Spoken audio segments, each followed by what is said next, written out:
बिस्मिल्लाहिर्रहमानिर्रहीम, अस्सलाम वालेकुम नाज़रीन। आप देख रहे हैं प्रोग्राम कड़वी बात और मैं हूं जुल्फ़कार बेर। नाज़रीन, ज़िला चकवाल में अमन व अमान की सूरत हाल तेज़ी से काबू से बाहर होती जा रही है। गुज़श्ता 2 रोज़ के दौरान जो वाक़यात पेश आए, इसके बारे में तो चकवालियों ने कभी सोचा भी नहीं था। बुछाल कलां में फायरिंग का वाक़या पेश आया, 2 सगे भाई वो इस हादसे की नज़र हो गए, उनकी जान ले ली गई।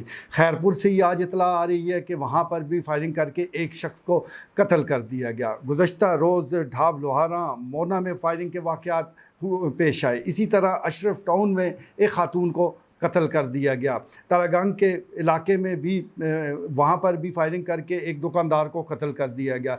गुज़श्ता 1-2 रोज़ के दौरान जिस तरह फायरिंग और कत्ल के ये वाक़यात पेश आ रहे हैं, इसने अलार्मिंग एक सूरत हाल पैदा कर दी है और अब ये आम इक़दामात के ज़रिए काबू में आने वाली नहीं है।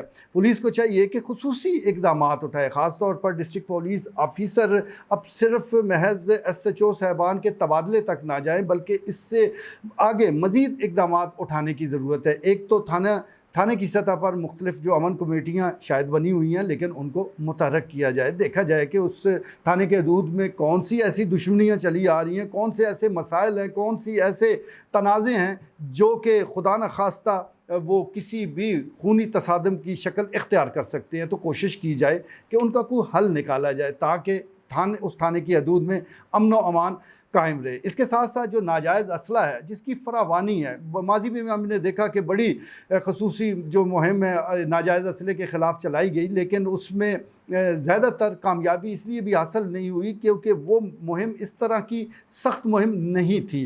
ज़्यादातर देखा यही गया कि मुख्तलिफ़ जो थानों में तैनात SHO साहबान हैं, उन्होंने कारकर्दगी दिखाने के लिए ख़ुद से ही कहीं से वो उसका बंदोबस्त किया कुछ नाजायज़ असले का और फिर खाना पूरी कर दी गई। लेकिन अब ज़रूरत है कि हकीकी मानों में ये मुहिम चलाई जाए और लोगों को पता चले कि अब सख्ती होगी। अब अगर उन्होंने रज़ाकाराना तौर पर नाजायज़ असला वापस ना किया तो फिर दूसरे राउंड में उनके ख़िलाफ़ सख्त कानूनी कार्रवाई की जाएगी। तो ये नाजायज़ असले के ख़िलाफ़ अगर मुहिम चलाई जाए और रिकवर कर लिया जाए काफ़ी तादाद में ये असला, तो फिर भी अमन व अमान की सूरत हाल बेहतर हो सकती है। इसके साथ साथ नेशनल एक्शन प्लान जो था तो दहशत गर्दी के ख़िलाफ़, लेकिन उसके ज़रिए जराइम में भी काफ़ी कमी वाक़ हुई थी, क्योंकि आपने इतला देनी होती थी कि कौन सा ऐसा बंदा है, मशकूक आदमी है या दूसरे इलाके से अगर कोई आया है, तो उसके बारे में पूरी जो मुफस्सल तफसीलात हैं वो मुतलका थाने को दी जाती थी। इसी तरह लोग भी पुलिस से तावन उस वक्त करते थे, जिसकी वजह से न सिर्फ ये कि दहशत गर्दों पर वो काबू पाया गया, बल्कि जो जराइम है उस पर भी काबू पाया गया, काफ़ी हद तक वो नीचे आया। लेकिन अब क्योंकि एक अरसा गुजर गया है, नेशनल एक्शन प्लान पर कुछ सही तरीके से अमल नहीं हो पा रहा, तो इस सिलसिले में ज़रूरत इस अमर की है कि फिर से इस मामले को उठाया जाए और लोगों को बताया जाए कि वो ख़ुद भी अपनी हिफाजत के लिए कुछ इक़दामात उठाएं और दूसरे और ख़ास तौर पर जो मशकूक लोग हैं उन पर नज़र रखें।